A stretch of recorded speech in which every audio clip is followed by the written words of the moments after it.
Okay, so we're moving on to our last part of the Byzantine unit, which is a small unit, but we're covering a lot. In this part of the unit, we're going to talk about religion in the Byzantine Empire. And just to review, I want to talk about how Christianity came into the Roman Empire in the first place. So we saw it starting with the prophet Jesus Christ spreading Christianity. He was crucified on a cross, but through his disciples, apostles, we're going to see Christianity start to really spread throughout the Roman Empire. Um, and at first they're persecuted a lot until some of the Romans start to, and a lot of the Romans start to adopt Christianity. And then Constantine is going to be the first emperor to legalize Christianity. And eventually, an emperor named Theodosius is going to make Christianity the official religion of the Roman Empire, replacing the old ideas of Roman mythology. When the western half of the Roman Empire falls, it falls to a lot of Germanic invaders who are going to stay there and build kingdoms. And what's interesting to see is a lot of their kingdoms are going to be built using ideas like Christianity. So Christianity is going to stay pretty prominent in the western half of the Roman Empire and also in the eastern half of the Roman Empire, which becomes the Byzantine Empire. So Christianity has a large influence on the Byzantine Empire. We also saw that the emperors, like Justinian, ruled over both politics and religion. So we know how important religion is to the Byzantine Empire. Unfortunately, with that Christianity and with the way the empire, the western half, fell and the eastern half continues on, Christianity starts to split. You start to see a Christianity forming in Western Europe and a different type of Christianity forming in Eastern Europe. And that's fine. It happened. They were not really in contact with each other. It was a large distance between the two regions. But we see an eventual split between the two. And in the West, you're going to have a Christianity called Roman Catholic or Roman Catholicism. And in the eastern half of the Roman Empire, you're going to see a church called the Eastern Orthodox Church or the Greek Orthodox Church. And so I'm going to discuss how that split happened. Not everything, but just the overview of how that split happened and what the different churches looked like. So we start to see controversy really just over who the leader of Christianity should be. In the West, you have a pope who's centered in Rome, and in the East, you have a Byzantine emperor who works hand in hand with someone called a patriarch. And there's really just a fight about who should be controlling or leading Christianity. And from there, you have a lot of these other mini fights about smaller issues. One of the biggest issues that split the two leaders apart from each other was in 730 CE. There was a Byzantine emperor named Leo III who banned the use of icons. We talked last class about icons. They were religious images that people could use to pray to. And the emperor believed that people were praying to paintings rather than praying to Jesus or praying about Virgin Mary. So he didn't want icons used at all for Christianity. And so he sent out his army to go throughout the empire and break or destroy these religious icons so that people would stop praying to them. And a lot of people got upset about this because he's not just ruining religious figures, but he's also ruining, ancient paintings and mosaics that had been made. In response, a lot of people rioted and a lot of the clergy, church officials, rebel against him. In the West, the Pope becomes involved when people go to him and say, hey, this emperor in the East who is, claims to be Christian is destroying a lot of these Christian icons. And the Pope offers support to the people who want to continue using icons. And this just starts a power struggle between, the leader of Christianity in the East and the leader of Christianity in the West. Who's going to be the one to decide who can use icons or not? And then they have continued tensions. As a result of the what we call iconoclast or breaking icons controversy, one of the popes even excommunicated a Byzantine emperor, meaning when you're excommunicated, it's basically saying you're no longer a part of the church.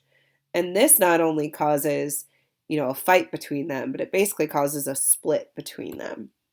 And then differences just continued to grow between the two churches.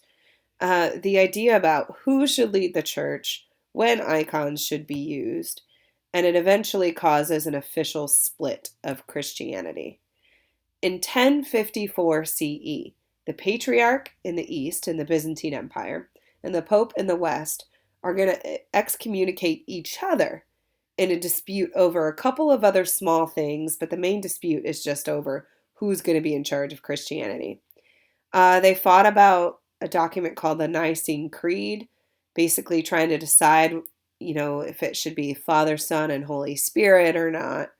They fought over what's called the Eucharist, what type of bread they should serve at communion, a lot of political jealousies, a lot of stuff behind the scenes creating this break. And this break or this split of Christianity became known as the Great Schism of 1054, the official split into two different types of Christianity. It doesn't end Christianity, it just takes Christianity and creates two types. And the Christian world was now permanently divided. Now, if you think about today, there's a ton of different types of Christianity, and that comes later in history around the 1500s and continues on. But up until 1054, it was really just Christianity as it had originally been created. Now in 1054, we're going to see two different types of Christianity. So we're going to look here in the Western Europe, we see what's Catholicism, and in the East, it's going to be Orthodoxy. So I'm going to show you the differences that they had that really broke them apart and then kept them separated from each other.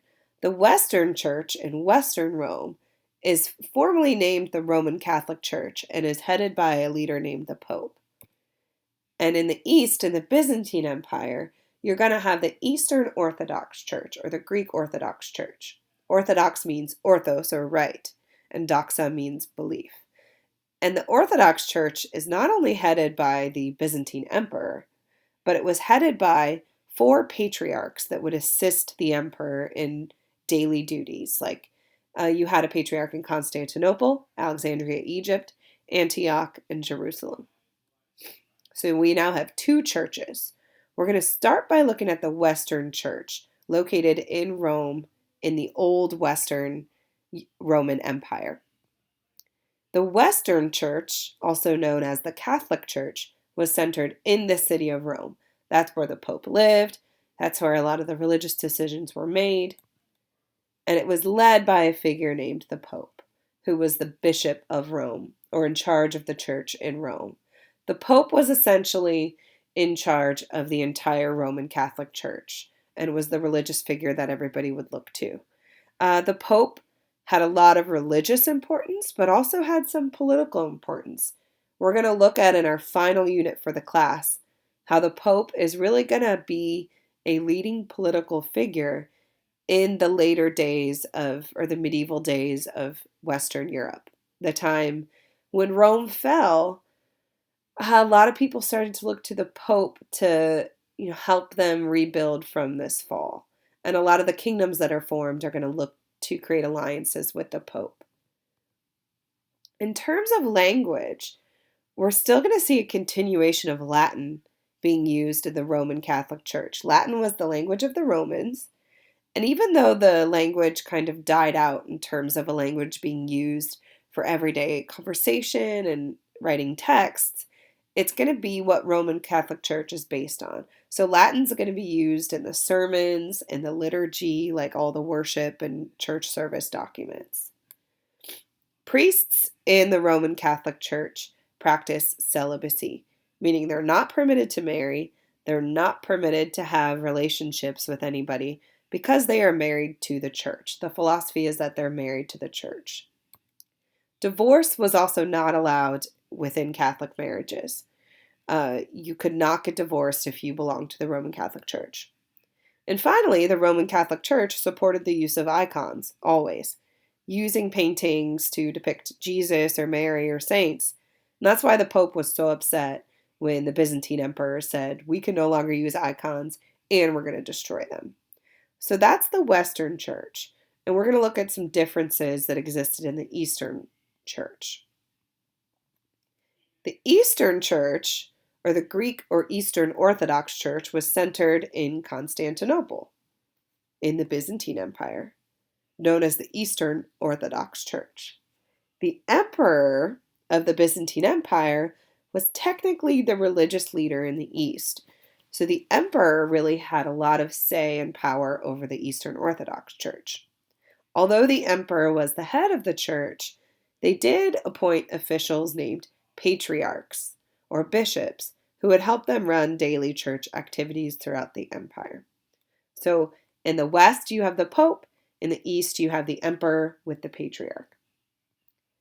Then we see differences continue even more. In the Eastern Orthodox Church, they firmly believed that you should be able to use your vernacular or the language of your people to do worship.